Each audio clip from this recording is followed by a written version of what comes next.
Hello students.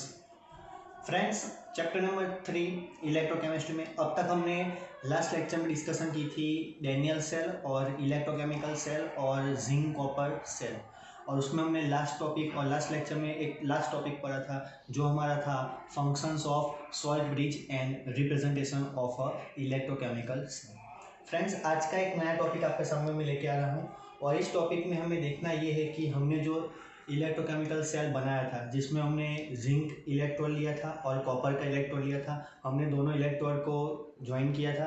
अब जब हमने वो इलेक्ट्रोकेमिकल सेल कंस्ट्रक्ट किया था और जब वो इलेक्ट्रोकेमिकल सेल वर्क कर रहा था तो हमने देखा था कि जो जिंक था वो आपका एनोड के जैसे एक्ट कर रहा था, और जो कैथोड था it is act as a copper था वो एज अ कैथोड एक्ट कर रहा था। आज हम देखेंगे कि जो आपने इलेक्ट्रोकेमिकल सेल लिया है उस पर हम जब कोई एक्सटर्नल पोटेंशियल फील्ड अप्लाई करते हैं और वो अगर अपोज पोटेंशियल फील्ड होता है तो उसकी इलेक्ट्रोकेमिकल सेल पे क्या इफेक्ट होती है। हम ऐसा क्यों कर रहे हैं? क्योंकि हमें पता है कि जब आप इलेक्ट्रोकेमिकल सेल बनाते हो तो इलेक्ट्रोकेमिकल सेल का एक वर्किंग प्रिंसिपल है that it converts the chemical energy release from spontaneous chemical reaction into the electrical energy. मतलब कि जब भी आपका इलेक्ट्रोकेमिकल सेल वर्क करता है तो वो खुद एक इलेक्ट्रिक एनर्जी या इलेक्ट्रिसिटी प्रोड्यूस करता है। तो जब आप वो इलेक्ट्रिसिटी प्रोड्यूस करता है तो आप उस पर कोई एक्सटर्नल फील्ड अप्लाई करते हो, एक्सटर्नल पोटेंशियल डिफरेंस या पोटेंशियल फील्ड अप्लाई करते हो तो उसकी क्या इफेक्ट देखने को मिलती है। तो हम 3 अलग अलग केस लेके चलेंगे। तो चलिए सबसे पहले डिस्कस करते हैं हम functioning of the cell when external opposing potential is applied। मैंने ये वर्ड पे ब्रैकेट किया है, स्क्वायर ब्रैकेट किया है। इसका सिग्निफिकेंस क्या है वो आपको जब थियरी चलेगी, जो लेक्चर आगे बढ़ेगा तब आपको मैं समझाऊंगा कि हमने ऑपोजिंग पोटेंशियल फील्ड क्यों लिया है। चलिए सबसे पहले फ्रेंड एक बात याद रखना कि जब भी आपने जिंक और कॉपर का जो इलेक्ट्रोकेमिकल सेल है, मतलब कि जब भी आप जिंक कॉपर का सेल बनाते हो तो इससे जो इलेक्ट्रिसिटी प्रोड्यूस होती है वो हमको मिलती है the value of electricity that is 1.10 volt. ये 1.10 वोल्ट हमें क्यों मिलती है, कैसे मिलती है, वो सब भी मैं आपको समझाऊंगा इस चैप्टर में। जब जैसे जैसे हम आगे बढ़ेंगे वैसे वैसे सबसे पहले इसके लिए हम लेते हैं पोटेंशियल डिफरेंस।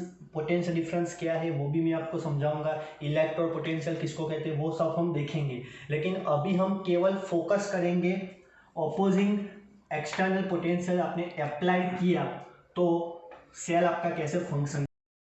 एक बात आपको बता दी कि आपने जो सेल बनाया था वो आपको 1.10 वोल्ट तक की वोल्टेज आपको दे सकता है। तो केस वन की बात करें तो केस वन में हमने ये जो एक्सटर्नल फील्ड लिया है, जो आपका ये एक्सटर्नल फील्ड, देखो अगर मैं इसको हटा दूं तो आप देख सकते हो कि आपके पास जो कंस्ट्रक्शन है ये आप समझ सकते हो कि ये आपका क्या है, इलेक्ट्रोकेमिकल सेल है। मतलब कि जैसे आपने कंस्ट्रक्शन किया, जैसे आपका ये सेल बना तो ये सेल आपको यहाँ तक की इलेक्ट्रिसिटी दे सकता है। यहाँ तक का आपको सब कुछ पता है कि आपने एक कंटेनर में ZnSO4 लिया है, उसमें आपने जिंक इलेक्ट्रोड को डीप किया है। दूसरे कंटेनर में आपने लिया है CuSO4, आपने उसमें कॉपर को डीप किया है। फिर आपने दोनों कंटेनर के सॉल्यूशंस को सॉल्ट ब्रिज से कनेक्ट किया है और आपने एक एमीटर या वोल्ट मीटर कनेक्ट किया है। तो ये आपका इलेक्ट्रोकेमिकल सेल हो गया, ये आपको पता है। लेकिन आज हमने इस पर क्या किया है, एक एक्सटर्नल पोटेंशियल फील्ड अप्लाई किया है जिसकी वैल्यू इनिशियल कितनी है, 1.10 से कम है। अब आप समझ सकते हो कि इसकी वैल्यू कम है, मतलब कि जो आपका सेल है ये आपको यहाँ तक एनर्जी दे सकता है। मतलब कि अभी भी आपकी जो रिएक्शन है वो क्या होगी, फॉरवर्ड डायरेक्शन में आगे बढ़ेगी। मतलब कि अभी भी आपका जो सेल है वो क्या करेगा, इलेक्ट्रिसिटी प्रोड्यूस करेगा, क्योंकि ये जो वैल्यू है वो क्या है, कम है, और ये वैल्यू क्या ज़्यादा है। मतलब कि इसमें आप लिख सकते हो that electrochemical cell continuous working. ठीक है, क्योंकि इसकी जो वैल्यू है वो क्या है, ज़्यादा है। मतलब कि अभी भी ये क्या करेगा, आपको वो एनर्जी देगा। अब फ्रेंड्स आपको पता है कि जैसे ये इलेक्ट्रोकेमिकल सेल वर्किंग करता है इसका मतलब कि एनोड से कैथोड की ओर इलेक्ट्रॉन्स जाएंगे, मतलब कि this is the direction of electron. और आपको ये भी पता है कि जो इलेक्ट्रोसिटी होती है, जो इलेक्ट्रिक करंट होती है, जो कन्वेंशनल इलेक्ट्रिक करंट है, उसकी डायरेक्शन है वो इलेक्ट्रॉन की डायरेक्शन से ऑपोज होती है। मतलब कि अगर इलेक्ट्रॉन जाएंगे एनोड से कैथोड की ओर तो आपको इलेक्ट्रिक करंट की डायरेक्शन मिलेगी कैथोड से लेकर एनोड तक। तो ये आपकी क्या हो गई, करंट की डायरेक्शन। मतलब कि इलेक्ट्रॉन फ्लोस फ्रॉम जिंक, मतलब कि एनोड टू कॉपर यानी कि कैथोड। Second point. चलिए थर्ड पॉइंट, आपको पता है कि आपका जो जिंक है वो एक्ट करेगा एज अ एनोड, मतलब कि it goes on decrease, that means Zn decreases and copper increases. चलिए और last point, current flows from copper two zinc. तो फ्रेंड्स देखिए, ये आपको 4 ऑब्जर्वेशन देखने को मिलती है जब आपने जो एक्सटर्नल फील्ड है उसकी वैल्यू रखी है 1.10 से कम। ये आपका केस 1 हुआ, जिसमें आप लिख सकते हो कि इलेक्ट्रोकेमिकल सेल कंटिन्यूस वर्किंग। चलिए सेकंड केस लेते हैं। अब देखिए फ्रेंड्स, फिर से जो आपका एक्सटर्नल पोटेंशियल है उसकी वैल्यू इस बार मैंने रखी है 1.10। कितनी रखी है, 1.10। फ्रेंड्स आपको पता है कि जब आपका ये सेल होगा जो वर्किंग करेगा वो भी आपको देता है 1.10 वोल्ट। मतलब कि जो आपका सेल का पोटेंशियल है उतना ही आपने पोटेंशियल फिर यहाँ पे अप्लाई किया है। मतलब कि दोनों की वैल्यू क्या है, सेम है। अब जब दोनों की वैल्यू सेम है मतलब कि रिएक्शन तो प्रोसीड करेगा ही नहीं। मतलब कि there will be no net reaction takes place. इसका मतलब कि neither electron nor current will flow from the cell. अब जब नेट रिएक्शन होगी ही नहीं, नो नेट रिएक्शन, मतलब कि नेट रिएक्शन होगी ही नहीं। जब नेट रिएक्शन नहीं होगी इसका मतलब कि ना ही इसमें से इलेक्ट्रॉन प्रोड्यूस होंगे और ना ही यहाँ से इलेक्ट्रिक करंट प्रोसीड होगा।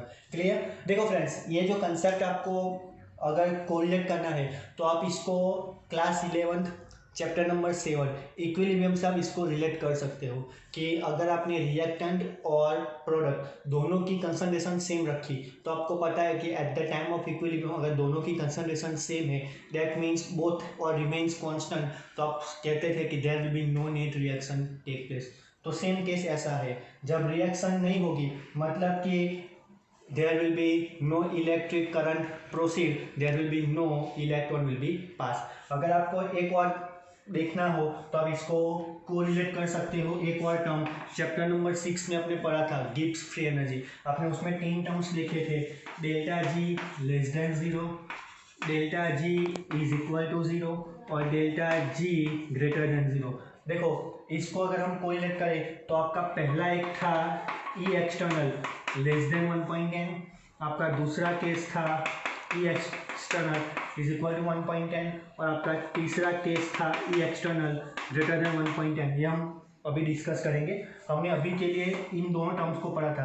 तो आपको पता था कि that will be spontaneous reaction, मतलब कि रिएक्शन प्रोसीड होगी अपने आप। तो इसमें भी देखा था हमने कि रिएक्शन प्रोसीड हुई थी और यहाँ पे हमने देखा था कि reaction going in a forward direction. आपको पता है कि this is a reaction is in a equilibrium, that means there will be no spontaneous reaction। तो यहाँ पे हमने देखा था कि no net reaction take place और आपको यहाँ पे पता था कि यहाँ पे क्या आता था, नॉन स्पॉन्टेनियस रिएक्शन। तो चलिए हम इसकी डिस्कशन करते हैं कि जब आप इसको अप्लाई करते हो तो केस 3 आपका आएगा कि जो ई एक्सटर्नल है फ्रेंड्स उसकी वैल्यू हमने इंक्रीज की है 1.10 से ज़्यादा। आपको पता है फ्रेंड्स कि जो आपका ये ई एक्सटर्नल है इसकी वैल्यू कितनी होती है, 1.10 होती है। अब इससे हमने ये this is a E cell, ये क्या आपका क्या है, सेल का पोटेंशियल डिफरेंस है। अब देखो फ्रेंड्स, जो आपका ई सेल है उसकी वैल्यू है 1.10 और आपने जो एक्सटर्नल फील्ड अप्लाई किया है उसकी वैल्यू उससे ज़्यादा है। तो अब क्या होगा, और आप देखो मैंने कहा था ऑपोजिंग एक्सटर्नल फील्ड, अगर आपने पहले दो फिगर्स देखे हो तो हमने पहले दो फिगर्स में जो बैटरी थी उसके टर्मिनल तीसरे केस से अलग है। पहले केस में हमने देखा था कि ये नेगेटिव था, ये पॉजिटिव था, दूसरे में कैसा था, ये नेगेटिव था, ये पॉजिटिव था, तीसरे में देखो पहले पॉजिटिव है बाद में नेगेटिव है। मतलब कि देखो पहले जो दो केस थे उसमें आपका पॉजिटिव था राइट हैंड साइड, नेगेटिव था left hand side. Third case में देखो आपका नेगेटिव है, जो स्मॉल पोटेंशियल है वो कहाँ पे है, राइट हैंड साइड पे, और जो हैवी पोटेंशियल है जो हायर है वो कहाँ पे है, लेफ्ट हैंड साइड पे। तो सबसे पहले ये क्या होगा, आपका ऑपोजिंग फील्ड हो गया। ठीक है, अब देखो होगा क्या, जैसे ही आपने इसकी वैल्यू ज़्यादा की तो अब क्या होगा कि ये वैल्यू इससे क्या है, ज़्यादा है। मतलब कि अब आपने एक्सटर्नल फील्ड ज़्यादा अप्लाई किया है। अब बात करो, जब मैंने कहा था कि अगर आपके पास एक्सटर्नल पोटेंशियल की वैल्यू ज़्यादा होती है, मतलब कि अब आप क्या करते हो, electrical energy get converted into chemical energy. और गाइस ये वर्किंग प्रिंसिपल तो किसका होता है, ये होता है इलेक्ट्रोलाइटिक सेल का। मतलब कि पहले अब आ जाएगा आपका first observation that electrochemical cell converted into electrolytic cell. सबसे पहले पहला ऑब्जर्वेशन आपका आएगा कि जो आपका इलेक्ट्रोकेमिकल सेल था अब वो बन गया है आपका इलेक्ट्रोलाइटिक सेल। इसका मतलब कि अब क्या होगा, दोनों के फंक्शंस डिफरेंट थे लेकिन दोनों के जो इलेक्ट्रोड थे वो क्या थे, डिफरेंट थे। तो होगा क्या, अब आपका जो जिंक मेटल थी, जो पहले केस में वो एनोड था, अब उसका ऑपोज ये बन जाएगा cathode.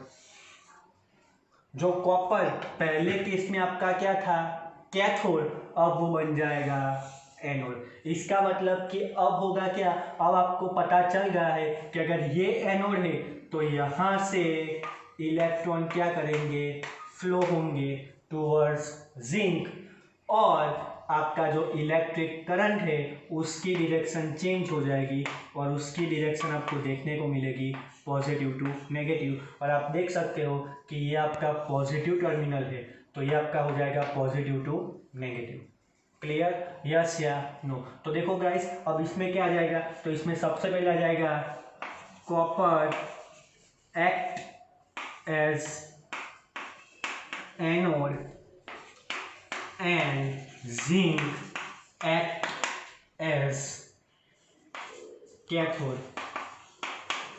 That means electron flows from copper to zinc and current flows from zinc to copper।